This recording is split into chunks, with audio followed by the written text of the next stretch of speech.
biem famra bedwam dwumadi so on Adom TV o hwe live e DSTV channel 280 Go TV channel 119 so o hwe so on sanso na be hwe live so Facebook and YouTube Adom TV obetimi so akọ me akasa personal page akwasi _official na search like na follow ja comments to streaming as ye beje brem de akenkan e de mama mfa happy birthday e confirm Madam Felicia enim ya wo Adwajiri wo Nsawam in the Eastern region ma me ene your birthday happy birthday nyame wichira no nyo kese kopem se obeye kese pa we free wankasa o mama nana ya aduako poache afi Abigail afia ohene obenewa edi ena fi wankasa babema Solomon Sasu yes we show happy birthday nyame wichira no nyo kese kopem se obeye kese pa me ka se Mr. Abamu aya wasi so obobra unya so betofie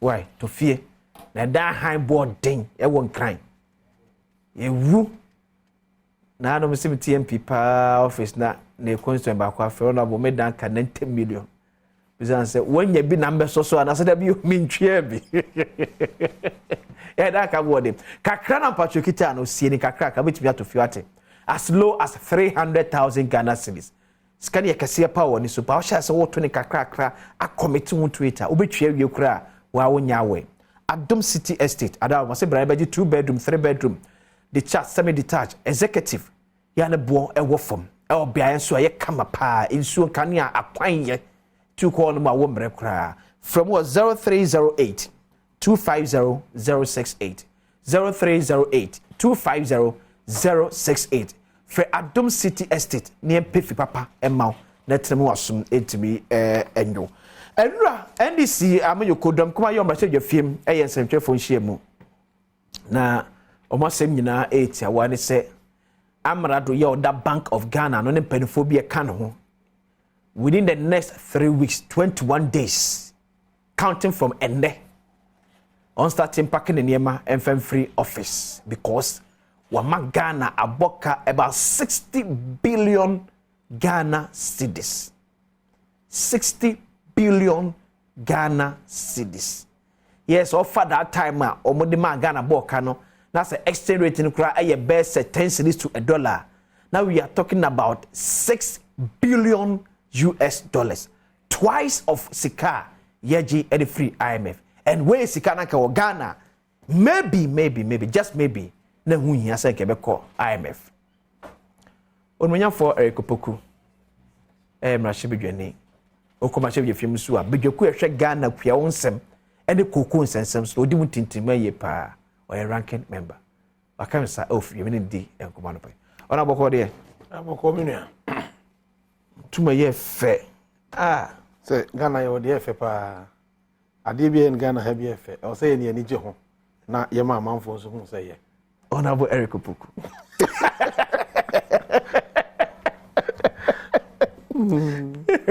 Open commentio. Open compa. You made go papa. Constantly say. Oh nyame adom boko. Okay. But for me Obia boko. Retaining your seat here difficult and I said ma akra o. Oh me nyini say adwuma yedin.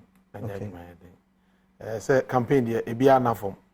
Yes, you 2 years and but Majidi said, NDC chances for constituency the year yesterday for NDC victory 2024. Let us say. Oh, Majidi said, from my Bogana to see there. Yenya was the Hakre, the Adakasi was here to about NDC MPP, only NDC by winning. A day we are from Maya. Well, was any among Koye. And this is a brand MPP, and I do media Kunya first. Okay. So I know Mark Kunya so that, with Mika, the between can be about media or record. Okay. Na ni record so ni ehuni. Ene from my Bogana, ubi so ubi abe bi abato be kwa bi se obi ad na ni kire kire no. Ba ye nyina mo mpa se be nyankwa. Na ya boy ka ma mi ka bi no ho ban kopem bra ye beto aba no. Baka constituency senke kuaye constituency. Dia ho kire na ate esi honom. Mu wadwane, mu akwan ye, mu wonsuo, mu wonkane a. Oh. A constituency were challenges. Okay. In fact, aban we buy no effort development party and koso ye constituency sir. Ade. Nima bi bra ka kire. Met me amount examples be brave. But I think that they focus pa ye press conference no. Yes. na eno so nsam wo munti na me fi se menya brekese oh yeah na me constituency adi mi bre nyina and dem constituency new bre okay aban we ba ye no 7 years money yeah me constituency one community kra any ho a aban na twen light akọ not even one community but the NDC no ye the electricity no equal more than 70 communities. You see, I come clone kitten and also munya be. Okay. But ebi ni honum. Ebio ever school buildings. Met me I can hear authoritatively. Yeah. So about we buy and when see 6 unique classroom room back one. Mienu we wie. Akwala kumo me constituency ho. Under this government and several others. That is why I nyame hongwa. Constituency bibida ya nantimu nyina no. Unhunu significantly say the way ana ye mpuntudwuma no. Okay. Ebisa opposition constituencies are now say general. I think say ye opposition constituencies cry problematic. Sure. On say odi o man so a enye ba bia etu abama nko na wo ye adwuma. O spreading say be ya ba bia o man ba bia wo bia no. Obe feel say yes obi bu man no. O ye hye be ma nipa nyina ho ayedai atom. But when you constituencies be break cry e wo MPP for nsem a e ho so enkoso saa. What was it? Okay. On say o hwe your power education infrastructure ye I was the regional minister for Brahafo. Eba Ashanti we projects are you rolled out. Now the total na. What the total baby are enye. Constituency by constituency. And already when himself get funds so say akodikem. Yeah. Enti omu nyeska sa. Ede ne kodikem. If akwaje bosia. Aban de akwaje bosia. Mo na mo approve ye. What say? Mo na mo approve ye. Aha no say issue ya me pepa. Ye mo na mo approve ye no. Parliament, your first parliament no. Na MPP or majority.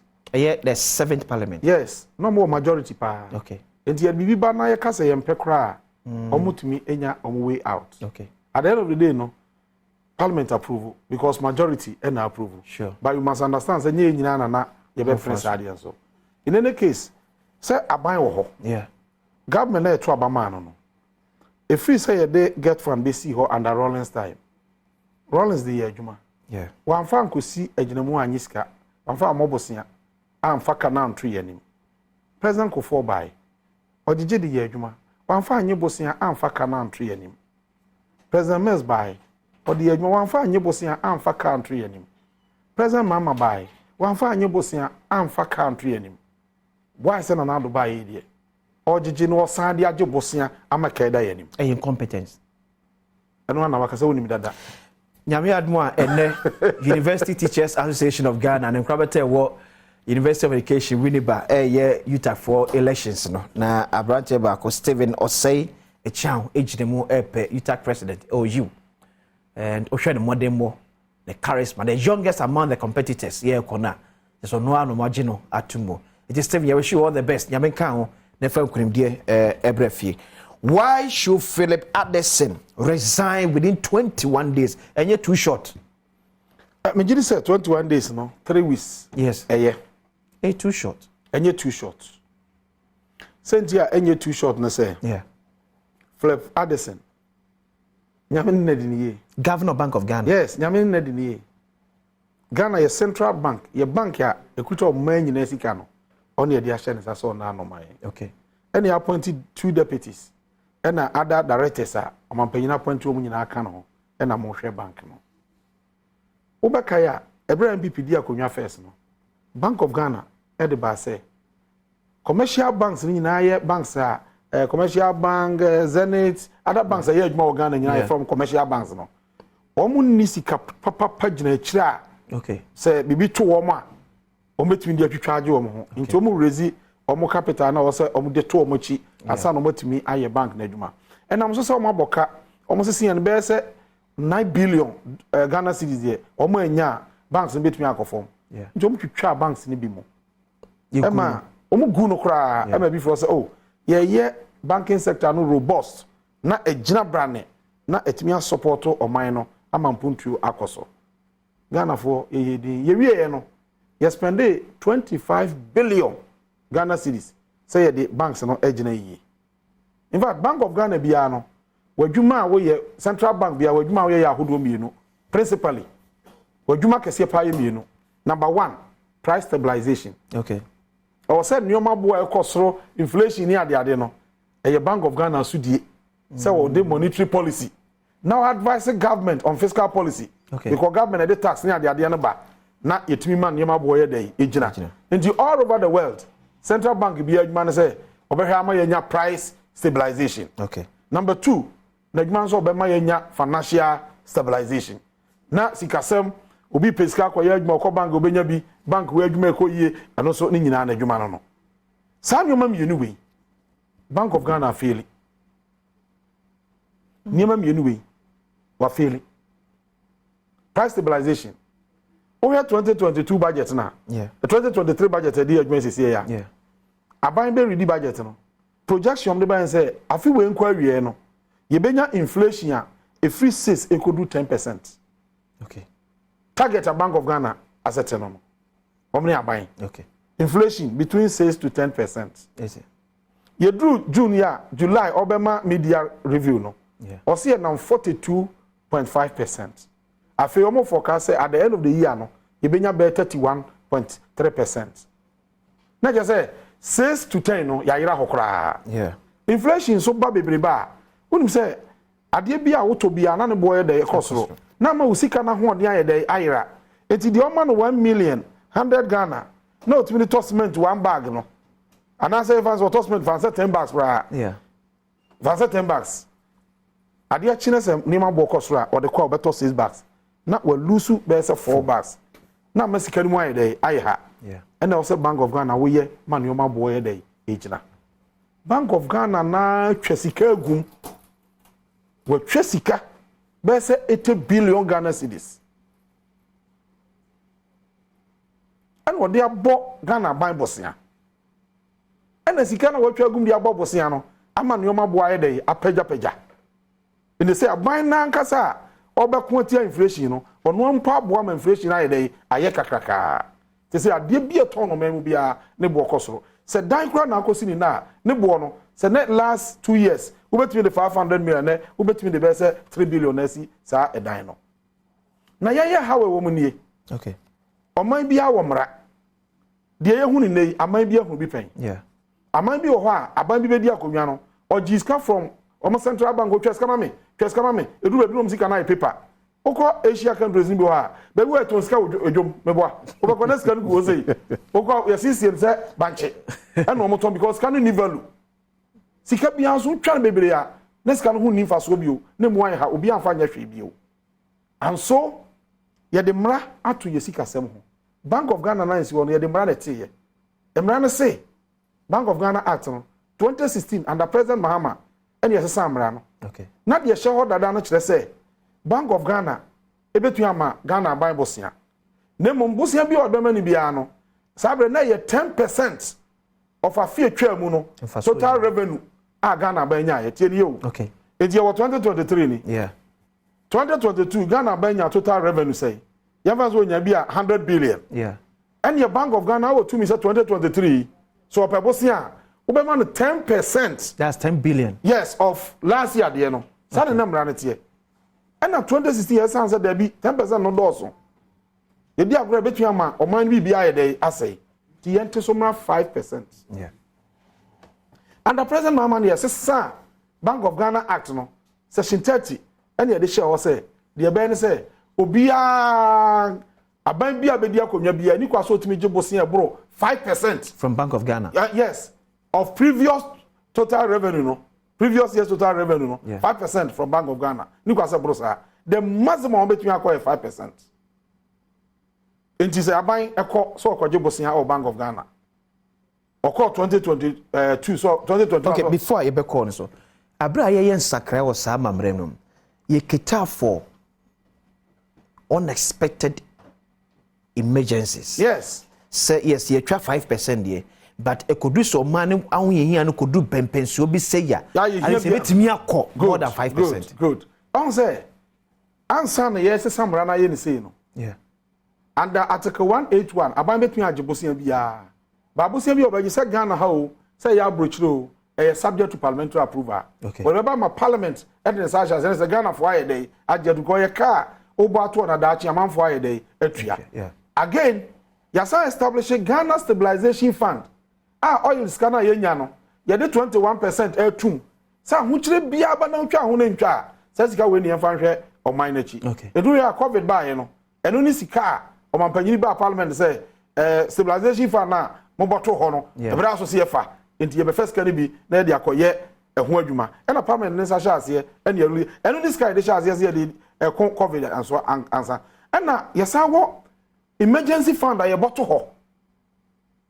Contingency budget bia or contingency e dey e wo ho se be ya se bibi ba na ya plan kra ye betimi dia ye dey esia no now Bank of Ghana de ade a wo se wo ye ne se wo ma aban bosia kra ye wo limit wo so de ma no okay se aban so be LCD down limiter ene ye so ba parliament ne be di hu nkomo hunu the need ntia e wo se wo tra sa 5% na mrase eni kwa sa wo ye dey wo tra okay they say metwase a there's no even any need say abambe kwa akwaje abroso or Bank of Ghana say emergency betu ya. Yes. Because already o man hye no ya chiche sika na ma yanya foto bi dia to for emergencies. Yes.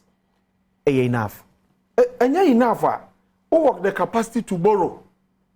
The obe borrow bi anso obetimi dia buy ho ama ya approve. Enti COVID buy no apart from so first can o see enso no. Yes ajeje bosia. World Bank bray bi ni approve ahakwaji bi ni approve ni nyina ya approve the maban no. And so how come Ebia no how no switch ni ye wo no. Look, so how come self fire chi? Okay. Now call Bank of Ghana. Now 2021 mrase we here 5%. In 2021 now kwaje no 2020 total revenue 5%. Total revenue was around 52 to 55 billion. Yeah. Tika we here less than 3 billion. And now between there's around 5.2 billion. Yes. 5% oh. 5% in there is around 3 billion. Now akoje 37 billion. As against 3 billion. 3 billion. Over 100%. Over 100% wakoje. 2022 also akoje bio. In 2022 there now say against 2021 total revenue 5% of 2021 total revenue. Now asa akoje 40 billion. Into what is 77 billion, close to 80 billion from Bank of Ghana. Under Kufuado. Under Kufuado about 2 years. And now, omo report, financial report, I'm not say, yen ye jina Ghana for nyina name. The financial report no fire day, Fabra. Whatever here no. And you say, why CD 5% threshold no? I don't know where CD 5% threshold. Nemrano cra say, Section 30 no of Banking Act no. But you would tell me honorable. Was this a word CD uduru 5% now? The moment I bind be able to do 5% now, the Bank of Ghana report to Parliament. Shrekatama Parliament, never Minister of Finance. Say I buy no edu threshold no of 5% no nsa aye dey aka. Na Parliament in way. And say the minister no aboya mane officially say ampa omaje bosia 5% no every ho. Ni nyina ya nche onhwe. Na de say ye wan say what do you say na ma ban wie no and was an say says can I buy into anti will come free no contract no all writing off all right 77 all writing this year writing mu 48 billion you writing off aban ne kabiu enya Ghana for ndi ashegu bad it eno na say write off nso no emra da ho yeah Public Financial Management Act na 2016 ora mama ye wo Ghana no de ba abra badwam ma parliament gitu ma assent it no emra no say section 53 wa wo handle man sika bia se ba se wo twa sika ni bia mu a okay fa ko parliament na parliament anye dey approve yes a Ghana for nyina na agya tum se ntia wo se ye hwe se e sika wo se ye twam free yankuntam se obi mfa so be twa sika dia ma obi na kira waka se oh enye ye twam na je se kira ye dey ayira he me ma example bi wa okay Auditor General and report ni 2020. Aye 31st December 2020 reporter Auditor General the Parliament ni. Ose Ghana Cocoa Board write off of expired chemicals and fertilizers without parliamentary approval. On say bra NDC wa go 2016 yet fertilizer bi kira not for sale. Yeah. Not for sale. Na ye de make phone free. Yeah. MPP buy no so beto am akuafo no 80 per bag. 80 Ghana per bag. Ekuafo na ntumi anto. Enti egugu office no bebre proy. Obeka me ye ho press conference. Eko community no bebre ko hwe bia na progu no. But the proy no ani nura na asa nyina expire no. Eho ka na ye 24 million Ghana cedis. 240 billion cedis. Ene say ye. Ena koko board on krata mu hyem say enura asay no ye 240 billion cedis, 24 million. And the board of directors no koye meeting say mummy entwam. And no tena ho no mu yi kan free so ma writing off. And all charge na akwa no se de moye eni ewa betimi aka se etiamra. Yeah.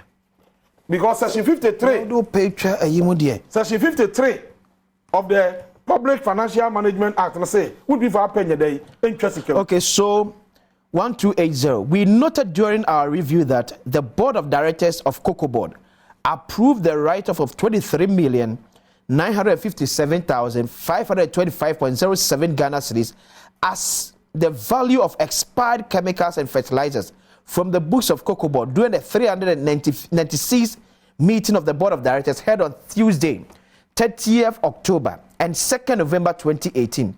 Management, however, could not provide evidence of parliamentary approval for the write-off of the value or loss from the books. Hey. 1281. The board of directors were considered as the highest decision-making body of the board. Hence, the decision to write off the value of the chemicals from the books of the board. Failure to seek parliamentary approval could lead to unlawful write-offs from the books of the board.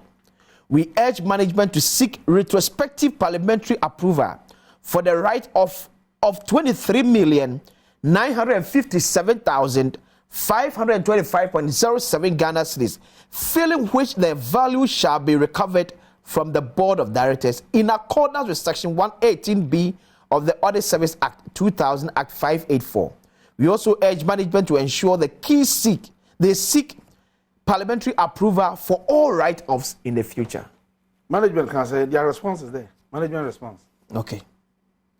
So management, 1284. Management responded that management of Cocoa Board will bring to the attention of the board of directors and liaise with the Ministry of Food and Agriculture for onward submission to the Parliament of Ghana for retrospective approval. What is it? 2023 minute way. What is it? Almost. Am I? Hey. Nti omo do mo pe etwem. Na auditor general say, "Hey, the man yet yamra almost 24 million Ghana cedis. 24 million Ghana cedis. Ye twem afrin kontam 240 billion. Aden man ko bo oman no wo ma gina oman na namu na Ghana fo anya nto ansa na ye twem. Na mran de ntia nsa say wa anya sa mra we. Na me no ti hey, unya position bi. Yeah. Na mo ma dwom ye kana na bi say ka bi eye kafo ye twem a obi abetwetwem na sika no ye dey. Na Bank of Ghana so this kakra ma ban na amfa mra kwan so a ade na so do pe sakra says can watch him na say ummu Ghana mra na eti ya dia ye kan say yes emra edesika hwehwe ho no okay otietie ni nyina so na eno ka ho na di oyo no kese e di abre omen na yen 60 billion kana wabọ no okay asema ye wo ho no eso de nti a wasem wo ho no me be kire ye pa 2021 otwa sikari bi nyina no e de ma aban no Bank of Ghana enya mfaso omu declare mfaso na ye 1.2 billion Ghana cedis. Yeah. 2021 ebedu 2022 a afi ba ko pe o ya boka 60.8 billion. Eti na o kan we use ne exchange rate go say 11 a. Yeah. Still a 6 billion US dollars. And a ye ka o mabo. And ye bisa se ka no ye born hini omo de ye den. Okay, e kan wa chirechirem. Bank of Ghana's annual report and financial statement signed by Dr. NSKY Addison, Governor of Bank of Ghana. Bonta would say, a kind of back domestic debt exchange. Yeah, buying a year. Good. 2, budgetary support. Any loan you can want to me. Our demand buy no. Yes. And now, the next one, no, NCA or more operational cost, which took about 7 billion Ghana cedis of the entire car. Yes, so mabo. And only a problem because your power. I'm feeling in Amra. Okay. Here, almost say, almost your communication expenses. Yeah. Nkomodia, some months and for na ombo mama board the room omo so telephone calls no omo ye yo omo tu kwan no I say communication expenses and travel e beba travel so communication expenses I say 2021 oboka 30,574,000 30 million ye 300 billion 2022 buy no ekoye 32 million 320 billion. What about your fees? Bank of Ghana buyana because conclusion. Okay. Say communication, you know. Dear communication. This is the Central Bank of Ghana. Yes, and Bank of Ghana, yeah. You did 320 billion and a communication. The security aspect of our Central Bank. Press conference on we no chairman. Is it the case? Okay, number 2. Or say TNO Banking College. Any monetary institutions, you know, expense our year one. Okay. 2021, Oboka 9.4 million Ghana cedis. Okay. That is 94 billion. Yeah. Oba 2022, no, Echo 113.2. 132 billion. 132 billion. It's not because of inflation creating an account. Good. O de sa oba unyan hu ni ye. Afe na oba tie ni ye pa bra. Afe personnel cost. A car which you are married my phone. 2021. Omutua 1.2 billion. Okay. And the man admin for 2022 1.6 billion. In your market you can scale back on a 360 million. A salary increment and as allowance increment. Personal cost, they say it could be anything. And your salary allowance. Okay, Jeffers a salary increment. Fansa. Which was in the right direction. A whole problem one. A whole problem one. Are they? We are increasing by 67% too. Because of inflation and I'm 42. And I'm to market to 67%. Yes, sir. 42.5. Maybe to market to 67%. Yes, sir. That was 2022. Yes, in 2021, I can try no more. I'm to buy 67%. Yes, in fact, 2022, inflation numbers are 54%. It's not the inflation to market. Yes, sir. Now working. Maybe. Okay. What about other workers in what country? So even including the president. Oh, beyond the president. Yeah, to president, I can sir. When you say Addison, what you can president of Ghana? Oh yes, and there's someone my share. One is a and you Ghana my share Samran. Ghana nation brand. And says most CEOs on the trade market here.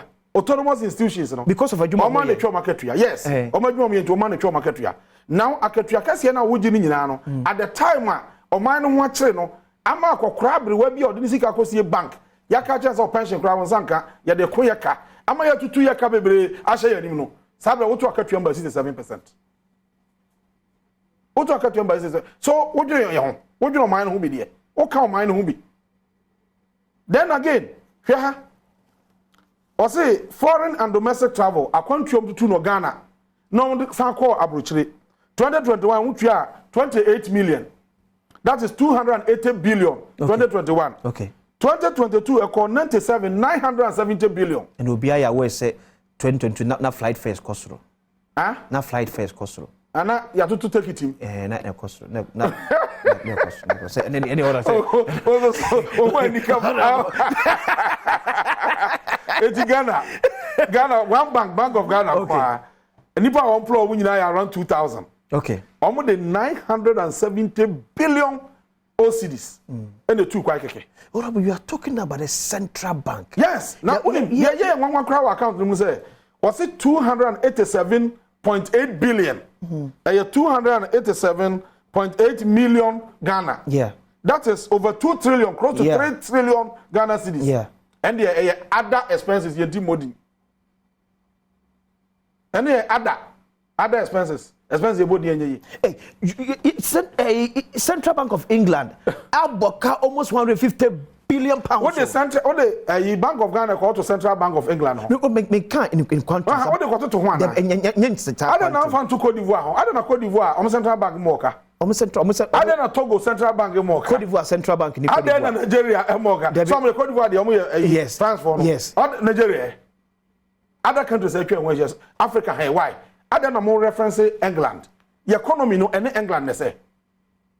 Ghanaian economy. What between the two England economy on? In any case, are you telling me say Ghana hoche na Bank of Ghana and Ghana? Bank of Ghana. In fact, omu na edimu tinti mai. What do you say I mean what say?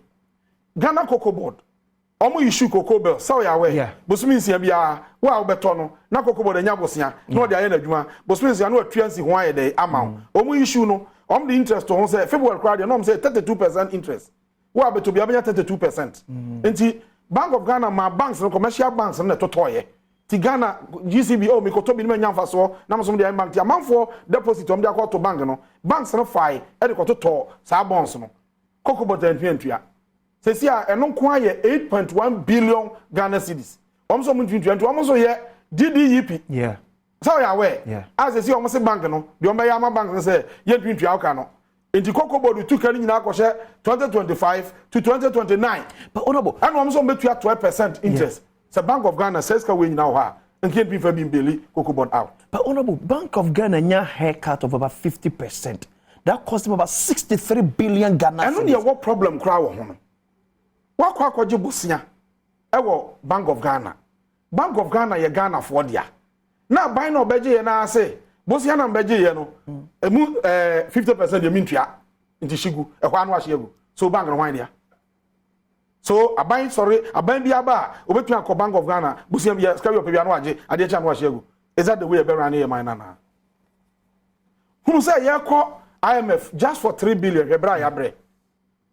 3 billion ti IMF for my conditionality say ye ka no so ye metu ye kari bi nhye yanim. Ti me not ya say ye we ya aware say Ghana ka no ye tu bi ya hye yanim a say ye wu na ye mane na no ka na da yanim a on ba betua. Is that not correct? Say ka da yanim. Yeah. Ana kokobodi su tu bi hye yanim. Other institutions na dey cap as say obi atu hye nanim enkwala metua echirima metua na ye spend ye sika say yan fa so also. It is a 60 billion way yet we bo ho ban. And yet this says emu 3 billion kra e man yan kasa conditionality to okay to all my missile say when you breaking it down share component by component how much a cost a year instead of lumping them together say 60 billion 280 million. As you're breaking down, my more example. Okay. A billion office now almost no. Yeah, new office. New office at this time. Is it important? Why be objective? Cannot correct. Say see a Ghana hochre yen. Amma ye ye duma kra dene. Finance Minister Regional Parliament that catch ye say even at the end of December no ye import cover cry ye expect 0.8 months. Yeah. 3 weeks per any ye benya no. 3 weeks import cover. Any benya sabri we. I was a Bank of Ghana kusi office for. Or a Bank of Ghana. Now when you office now kusi unebo. One starting. About your office now kusi unebo. I say 200 million. $250 million. But I mention say one starting COVID time. What's my working? One starting COVID time was started time. And it was started before COVID. Maybe the projections were here no. One for COVID. Was started the time. Okay. Oh papa no mami ofi. Yeah. Yes dan na no ahochira be fi bi yes. Okay. Nti ya stop down kakra. Ya discard to nyema akra kono ya setem ye ya to aso. Enfo so bi ho. E kan so nye bad there. But se sia ba bia ye gina se sia ye. As a Bank of Ghana de omon kan Ghana. That's National Cathedral ro ma yesi. Azare. National Cathedral kan ma yesi. National Cathedral za ho nsam kra utibika. But ya point ya pese ye ka se sia ne se. Sa wo hwe se ne ye handle o ma we sika sem na ya bon ye se sika se ya yes Ghana de ka ni aye say oh yeah that exchange ni de ka na to yanim kwala mbeba matua ni aye ni a kire ka na yanim kwala mbeba matua enti ka ye de bia ye tu shadow. So is it because Dr. Ernest Addison Mpamfo etie mampani asem no tu ho na monte na mo pam na na emra na wabuso no. Okay. Say wo ye obi a ya ye mra say fa ye wadwuma no say go report to parliament. Okay. And on report to parliament na asem wo ho ne yanka say ne ye te hokwa. Yeah. Enti ordinary report about ye hu say o man sika na ye to agusa no e ya de ha adwene let's what tie mampani asem more than emra na o de ye adwuma well amfa mra nya adwuma de aban asem na ye adwuma which is wrong because mampani ni mra na disi ho ono anso di mra so that is why Phoebe Obejina Parliament e kasache that is what ne budget ba when say o mampani ni kwaya de bia na require say onya ya approval obeba for approval aden na wo governor e ma show say we fabra parliament now do pay ayesa de no na ye de ye nwanwan say sa wokwa bobia ho no obu nkonta no say expenses we dey entimodi a yanketenkete bi other expenses yeah and they are na yanketenkete yeah miscellaneous no yes but the Bank of Ghana bu nkonta no ka jo say sika ekobe 3 trillion old Ghana cedis eye other so entimodi a enye hu honorable say enye hu hu bad me issue here say na koje ya usuro so bekan the issue say we are talking about our central bank. Yes. we know the kind of even security provided for our central bank. Look, Mamika Joe, your security expense, Mr. Metran can be. Because my system in the city. Okay. Say, Kandapa, a minister for national security. Yeah. Or the account to bar, young Pekwan some crap because he say security never why you modding. Never be home, you modding, you know, a wing. Or yet in the name of Ghana. Yeah. It is our modding cry, you need problem. And it's Bank of Ghana. And your Bank of Ghana. Securing our finances. Now secure finance. Now Bungunta say others meeting modding. What is that? Now and no such a expenditures in What na say bunkunta wo se na nkesika ka wo se bedru se ne aburo so amana kodu bepenso. No, yeah, who say sabe we dey contact be out to obi anima. We are all rational beings. Yeah. Who say we dey annoy dey. Why is that 2021? What the report on buy no? Figures no body yanka wasem. O ya dey tin yanka wasem. Ya hwe figures no here say o aburo so bro tanya hwe we dey say at least we ya kura wanya bibi kakra ye dey ato. But we dey ne core mandate nankasa kura wa faili.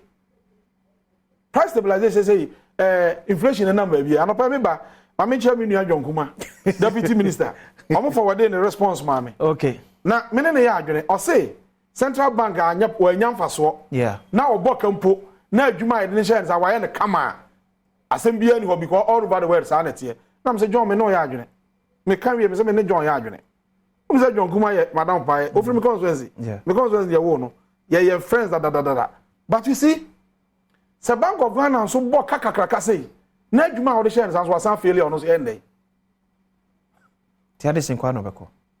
Na say e we baby anko so resign 10. But what we are saying is say I was so resign within 21 days. Too short a time. And yet too short. They have been putting in because kwanya or the Bank of Ghana fa so no. Who say bin see that? In the history of Bank of Ghana since 1957 and Kroma Bank of Ghana. What's the Bank of Ghana about Kasida? What is the BSida? Why now? Maybe Bia say why now? Why now? It be you share the value. Why now? It be you share quantum no. Any the time you Sakaway, you mo big Ghana. In fact, here baby crowd how can you worry in rare figures. Baby crowd how can be you? Or say computer related expenses. Yes. What you say? Softwares the body on. Ne board ne. It's 2021. Software ya na ma biggest I be sikeni no. 2021. You use 28 million. 28.6 even 29. 290 billion. 2021 software no. And your sample changing software no, is that what you're saying? Ebe use 2022 67 million 670. There software every year we upgrade. Yeah, now upgrade ya. Say 200 Nenta na bedu 600. Or minority betimi ajebre etimi akohwe the prices attached to Sanema ye kan wasemi to situate your position. Na say Auditor General report ni nyina ba ho. Ministers expenses nyina ba ho. Yeah. Details number budget here na. Ministry bia otoka o, oto bicycle bibia ba yanim. Yeah. Ye hwe ni nyina. Na boa ministers no de brand ne wo mo de hwe nyina no. So betutu we hu de a we de chese asemu. We mo bua ban. Kakrakapa. Okay. Motor vehicle maintenance. Okay. Stroke running. Motor vehicle maintenance. Yes. Na 61 million. Yeah. 2021. Yeah. That is 615 billion. Yeah. 61.5. 615 billion 2021. After bedroom 2022 the bedroom 131.5. 1.3 trillion. Onaboko abuso kan che. It can be akwa abuso kan che. On can be. No, serious. Because all so uko abuso kan. I like your argument. Se uko abuso kan. Ube say. And container near 50,000 and they cost 240,000. That's right. So certainly you container. Maybe just a near moment abuso kan for this year. Say na okoto na abuso kan. And we can enya abuso kan spare parts o. Shop main shops it need one was chain. It let me just say when you bring the real value of the component na ye can and that is why ye catch us say ye asma ye can say Bank of Ghana bought 60.8 billion. Yeah. Banks, commercial banks e Ghana nyina so bi aboka. Sure. Obi anso aye dey aboka. Se si a banks no omu nyina so ayemre. Bank of Ghana na e wo se nya hoden na bank no ho kire wo ma wono de wo magina no wono da fom. Wosan say wo negative equity. negative equity of 55.1 billion. What is negative equity as a? Negative equity what as a? Yeah. For example, me mortgage. Yeah. Makwaji mortgage if you need 10 million. 10 million Ghana. Okay. But what you mean? Yeah. And I meet you to Busumbia. Eti Busumbia mitua kakra. But what you mean? Busumbia mitua kakra. Metua me dem fie be miensa na etua, metua afede. Afede metua. And I'm say if you no kra metim no. Valuers, mo value ma mehwe. Na mehwe efie no bo sesi a. Valuers buyer. Om se me fie na me to no 10 million no. Yeah. Me tre mo afe no. Se ne bo ye to amenya 6 million. Yeah. Me cancel aka manim 9 million. Ah, san metua. It is a 3 million no. Negative equity. Yeah. The value of liabilities no as swatch and assets. Yeah. They say Cocobo the hoses here no. The value of asset or more no. Any one liabilities no. A cow model. A cow model. A cannot swatch asset no by 55.1 billion. Yeah, Bank of Ghana near Bank of Ghana same like report no one negative equity of 55.1 billion. It's a ton Bank of Ghana Japadia Kurana. Sabasa call IMF BM. And to say we are thinking about IMF your proposal say as one more person say I'll see a recapitalize Bank of Ghana. Recapitalization it say yeah. One more capital equity no say a caba. Say you see a physical you be wa kushim. Na the okote savings and loan bank wo se wa boka. Yeah. Now once Bank of Ghana walk boka we you ready na day. Me body about share how NDC year in 2016 one neighbors from Bank of Ghana but mutimi hold on to yes, our budget e me the year adwuma. Bedwam nie me dey akwasi ahwewe. Me be say enhye be na dey agu akwam be ma odache. Unse nchoko ahogiem. O to susu. Ana o du sika hwe o manadache ma ba nyina be hwe. Fanse enimam ye de na so for sika di se ne the Bank of Ghana ko di edie ya. Dache wende. Eniti na snit say en kan chiro say to be wo munchen. Enu di me beje ne basa. And say no twist to the IMF. Na gie den. This road retirement age and sane asase road ne kakra de ama.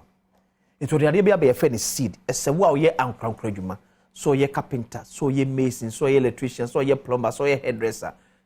Die na wo ye. Kakra bia wunye bia fa cosnet ne fa nto ma wate. Na dachi mi simple wo ma antwo ni ama mehwe wo a obra no anye basa.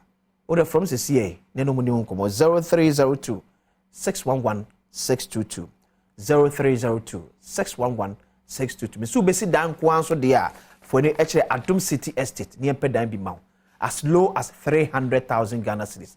Obetimi anya 2 bedroom, 3 bedroom detached semi detached executive atnem. Twen kakra na foji wankasa ki eko wodemo.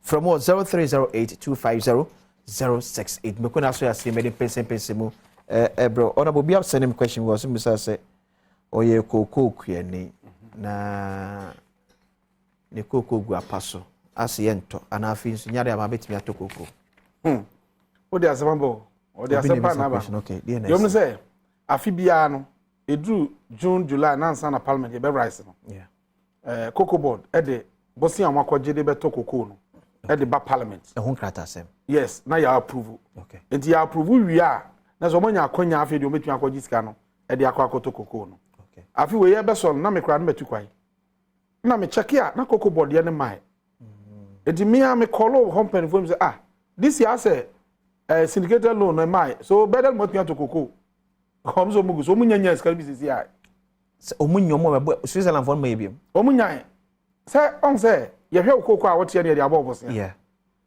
afi atwa mu no ye nya 683,000 tons yeah afi we ahwa ye nya 600 no ade so o mutwa cocoa bo no o musisi akuafo no now the cocoa bag bi akwa abrochira na okoton sa abre na eye last year October no now be nya 1,625 Ghana cedis okay per bag and no ma akuafo no 800 and aban fa 825 Ghana aban no wa fa kase che kuani no there be auxiliaries were 825 Ghana what be koto edroni ade nya sa de de gu afuo so ye na abaso kan but person means na so cancer as good afi bia ka ho 2016 no na cocoa bag what one abrochira 719 Ghana Okay.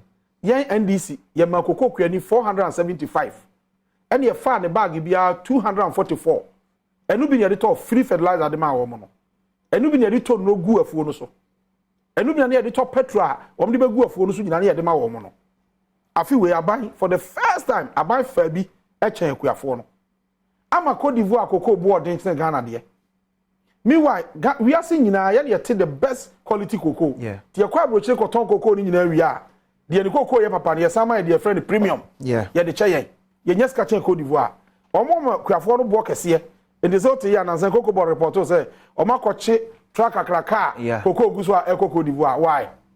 Say see ameno ka say report e wo manim say see okọ voter ni otia. Communities nyina di um.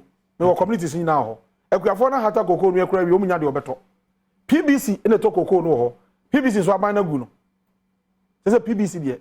Ba bia wo mu wo bia afra PBC ni bia bia. Omu ni sika. Na be nya ban dia. Ye wo shares wo. Ye time no. Se nya sika na PBC ni mo kese. Ye time ye rehabilitation of the cocoa bi hotel no Kumasi. Kumasi hotel cocoa hotel na ho no. Eno be some dey see Mahama hostel. Nya hostel no. Ye ni Mahama hostel bia wo ba bia. Ye sika ni bi. Okay. E de revampo cocoa board. Okay. Aha, omo hostel, on facility a. On say coffee, cocoa and coffee. Yeah. Enti coffee part no. And also ne ayi facilities a na researchers etra ho research. Okay. Enye Mahama project ya. Enti Mahama de ne de. Mahama ni hwewom. Ansa na musi da kese ba. Ya bupe ayi sa ayi no Nkuto factory no. Yeah. Cocoa PBC and na university home. Sabe ye benya foreign exchange. Yeah. Sa no ye lusu lesson and aba we kura ba no. Odani call say papa enka COVID ba se Nkuto na China yiska. Anke de ye. Se de sika kura di beto cocoa afi no. Just afi na se cocoa board konya bia. Okay. Parliament ya break ya be resume by October. Yeah. And this almost for emergency. No almost have boka de ba. Asani ya be prove e de amom. Ba bi ejina sesi ano. It's not easy. Na cocoa board na Akufo Addo ba yi afi bi omboka. Omunya mfa so wansi dida. Na unim 2021 omba ye no omba kan say o omo ye omko ntara ombo boka be 1.6 billion. Opa mamboka na so tiro kakra. 2017 Auditor General report say afinom dia konwa omboka 395 million Ghana cedis. 2018 omboka 78.2 million Ghana cedis. 2019 omboka 320 million Ghana cedis. 2020 omboka 426 million Ghana cedis. 2021 omboka say 1.6 billion. Auditor General diaba na no 2022 report no. Yeah. So omboka 2.4 billion Ghana cedis. Koko bodo hobio. Ono na akọ issue bonds are went mentua. They say ono so say or the 2 year nim nchiri ma betua no. But you see, look, baby Ghana Nigeria see an ma branti an ababa obi amfa na gro na yedie. This is the first time aban bia bedi akonwa. Bosia o man na je 2020 say otua hye yanim na yenyina yetua. Enti woti asese yi, wo ye young man ho fefefe. E ka da wanim. E bia mentino maimo. Ono ma mi so ase. Wonya dai? Mentino maimo. Nemo ne ti se da mo keka. Na so ba kura baba betua. Se da mo keka ko ide. Wo baba betua. Ono bo Erekopoku. Wa wie Bank of Ghana na. Me wie Bank of Ghana me no e but nanka Bank of Ghana de no na me wade akito bia nanka mpese o me wie de aha de na mpese me ka editwa to Bank of Ghana de no say wan ho say nipadua utiri no say ya nipadua na aka nyina anya problem ana me boa hwe Ghanaians na oma biebie banks Dr. Addison say oma anye yi abobo kantu ogu no Ogina Banking Act 931 correct Ogina Banking Act so egu no na wono anso ato Banking Act na twene e dia boka twitwi die we dia ma oma we sei amane Ghana epe 3 billion no IMF for say afi we o be man mu eye 1.2 billion oma di ka ma 600 million November o be man 600 million account yes I say if you say kosi December no World Bank be 530 million yes I say African Development Bank e be man 130 million dollars o si enya sa dollars we nyina Ghana foreign exchange e be reserves aye wo no ye betimi di akra na ma 3 weeks pe seska we nyina ba sa amade a ene yewu ye be we na dollar nam 23 cedis afi enko December o hu de dollar be ye this is where we are ona ba Erekopoku me no sa adesen na ye ma na adwuma okay one man inflation ya gi ensem in fact inflation enya na hey ye start Fourth Republic ye nya bi da Say when say amaya wo Africa even say West Africa ha nyina West Africa ha wo de amaya wo maduane board pa no Ghana you can hotre you nan for ne Zimbabwe ni Congo with such a brain mind but what say ya duane board na onim ebra duane board ba di bia no ehia for doso yeah IMF say inflation na Bank of Ghana handle ni ye no man ma bo course no enipa akoya ehia for say akoka ehia for order da no eye 850,000 oka ho bia na ona bariko poku na me no etwe enko na ye wie media for me money me back. Are you ready to partner John Mahama for 2024? Me NDC ni America when John Mahama na me na parliament na nyina MPs. In fact, there's a story one day be. Okay. Me ne honorable he. Yes sorry call President Mahama ho. Sabe no MP for Bole. Is honorable. Who be di president o. And he said, "Who yan also kan ba but because yan ye do ko di president no." Also o me sorry. Na me kuta phone tin man chia mo tin am ka mo fa nche me everyone him the oye oba parliament bia no aba ba chia bia ti bia no aba ba chia you see oye very humble person okay na Ghana has a yesu kura be di president a nke begu no hofi hwa dwuma adwoma ye ebosia wogie ni nwuma wode ye Ghana na ye penti no say nipa boni ni krofo kura ye hunu bi da. Are you ready to partner him? In fact me NDC ni adwoma na oye leader so oyi mi say me ko session leader kura me ye you as running mate. Adwuma bi odbe me say bia me you as running mate. Me ye ndodo. Adwuma bi odbe me bia me say be ye NDC be win. But the most important thing is say mo media no eya mo ma enye say ye nko an ye wo asodie as opposition see hold you aban accountable. 1992 constitution no it provided for monso. Sure. And article 162 clause 5 or say media platforms are Ghana nyina or some bo an ye hold you aban no accountable. Okay? Sir, a press conference here minority leader here yeah where sensitive issues are already here and then me hear me papers here chi baby o head na shakiti say dem kora bi di agro I was say highlighting these issues na Ghana nyina head to this guy paper we here where is statesman every paper I'm glad you can here but we dey okay me hear you baby o head daily graphic okay me hear we here me say what is this me wa carry able to yanimu no okay ya dey say yanyi ni kakra o na mo ye nyina de betwia emrante na mo ye chobo no watu aba ma ban a waboka to anim watu anim nti sesi a wo e be ye adwuma ne agege moto ne de apiaka no Bank of Ghana nso agu ye be gege motas ne de akohye Bank of Ghana mbio I was mon pass side no se tax ne ba ne ma Bank of Ghana ngu ye be jo be dey akwasinsin akopon ya do ochina ya wo nti ye sha bu nyira ne se on the people's forum we obi nkan jo se nsan ban no e communal labor in the history of Ghana, you who have bought say that everybody must be on board. On a very problem. and Kubono. Or try to say, yes, yeah. Okay, so I can't on board to